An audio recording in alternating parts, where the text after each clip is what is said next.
ನಮಸ್ಕಾರ ಬಿಜಾಪುರ ಪಾಗಲ್ ಲೋಗೋ ಏನಕ್ಕ ಹಿಂಗೆ ಹೇಳಾಕತ್ತಿ ಅಂತ ಅನ್ನಕ್ಕೆ ಹೋಗ್ಬೇಡ್ರಿ. ಇವತ್ತು ನಾವು ಸೇವಾಲಾಲ್ ಜಯಂತಿ ಸಂಬಂಧ ನಮ್ಮನೆ ಹತ್ರನೇ ಕಾರ್ಯಕ್ರಮ ಇತ್ತು, ಹಾಗಾಗಿ ಅಲ್ಲಿ ಹೋಗಿದ್ವಿ.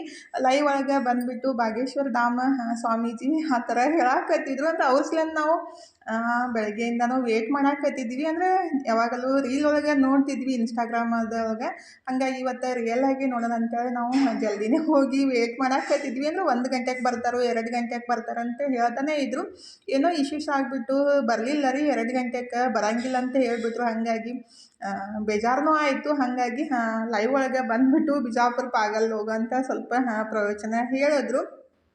ಹಂಗಾಗಿ ಬಿಜಾಪುರ ಜನ ಪಾಗಲ್ ಇದ್ದಂಗೆ ರೀ. ಯಾಕಂದ್ರೆ ಬೆಳಗ್ಗೆಯಿಂದ ವೇಟ್ ಮಾಡಾಕತ್ತಿದ್ವಲ್ಲ, ಹಾಗಾಗಿ ಸ್ವಲ್ಪ ಎಲ್ಲರಿಗೂ ಬೇಜಾರಾಯಿತು. ಏನೂ ಮಾಡೋಕ್ಕಾಗಂಗಿಲ್ಲ ರೀ. ಬಿಜಾಪುರ ಜನ ಹಾಗೆ ನಾವು ಜಾಸ್ತಿ ನಂಬಿಕೆನೇ ಇಟ್ಕೊಂಡ್ಬಿಟ್ಟು ವೇಟ್ ಮಾಡ್ತಾ ಇದ್ವಿ. ಎಲ್ಲರಿಗೆ ಆಲ್ಮೋಸ್ಟ್ ಬೇಜಾರಾಯಿತು. ಬಿಜಾಪುರ ಜನ ಯಾರೆಲ್ಲ ಇದ್ದಿರಲ್ಲ ಲೈಕ್ ಮಾಡಿ ಫಾಲೋ ಮಾಡಿರಿ. ಥ್ಯಾಂಕ್ ಯು ರೀ.